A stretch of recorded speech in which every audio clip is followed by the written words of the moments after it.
West End appears to have gone musical mad. There are a dozen or more already playing, and another opens for previews tomorrow. 42nd Street has been packing them in on Broadway for the past 4 years. Based on a 1933 Hollywood film, it's a musical about making a musical.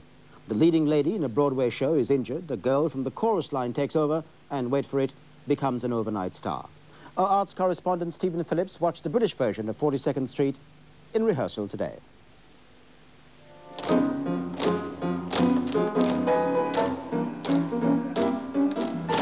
The tap show to end them all, building up to performance pitch for its opening next month. While no fewer than 3 separate productions of 42nd Street continue to do record business in the States, the Broadway show in its 4th year, plus companies in Boston and Los Angeles, the producer's mounting a wholly new company for London, apart from the juvenile lead. And her story mirrors that of her character in the show. I started out at Sugar Babies on Broadway with Mickey and Ann, Mickey Rooney and Ann Miller, and I was told by an agent to go to this audition at 42nd Street, so I said, sure. So I did, and everything led up to one thing to another, and I got a role in the chorus.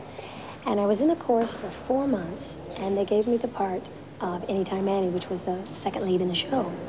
And as time went on, Michael Stewart, one of the writers of the show, came up to me during the show and said, I think you can do Peggy Sawyer. And I said, I do too. It is basically that most popular of all stories, the Cinderella story. The little girl who makes good. What is it about tap that seems to work so well in the musicals? I think it's that sharp drumming rhythm.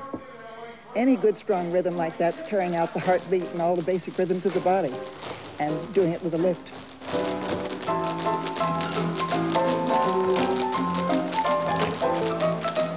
The show is very much the baby of veteran Broadway producer David Merrick, who opened it in New York and, despite suffering a severe stroke, has masterminded each of the additional productions.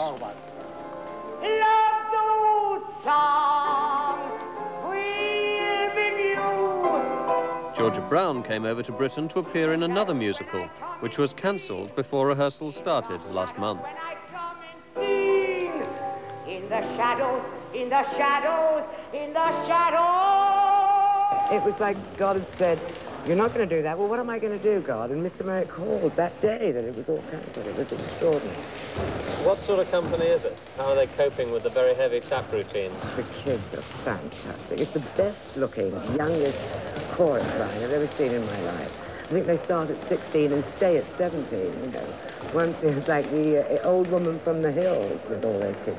But to see English kids tapping is absolutely remarkable. And I thought when Claire LEACH came over, the juvenile lead in the show, that she would sort of make them all look silly, but they look wonderful together, all of them. In the shadows, let me come and sing to you. Let me dream a song that I can sing to you. The producers had to scour the country to recruit the chorus, and Equity allowed a special dispensation, issuing a number of provisional memberships to help out. The musical will provide perhaps the most accurate test since Chorus Line of the ability of the London Theatre to stage a big American all-singing, all-dancing musical. Apart from over 50 careers, some £1.5 million rides on the outcome. 5, 6, 7, 8. Claire LEACH is the one member of the cast who's helped make it work before, and it's quite possible that if the run is extended, her lead role may in turn go to a present member of the British chorus.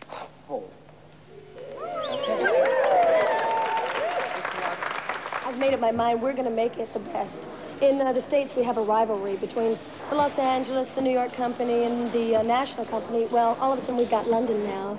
And I'm determined with Georgia Brown and Jim Lawrence and that we're going to make this 42nd Street bigger than the others. You know, you'll see it in Variety when Grosses come out. We'll make this for the best. 1, 2, 3, 4, 5, 6, 7, 8. 1, 2, 3, 4, 5, 6, 7,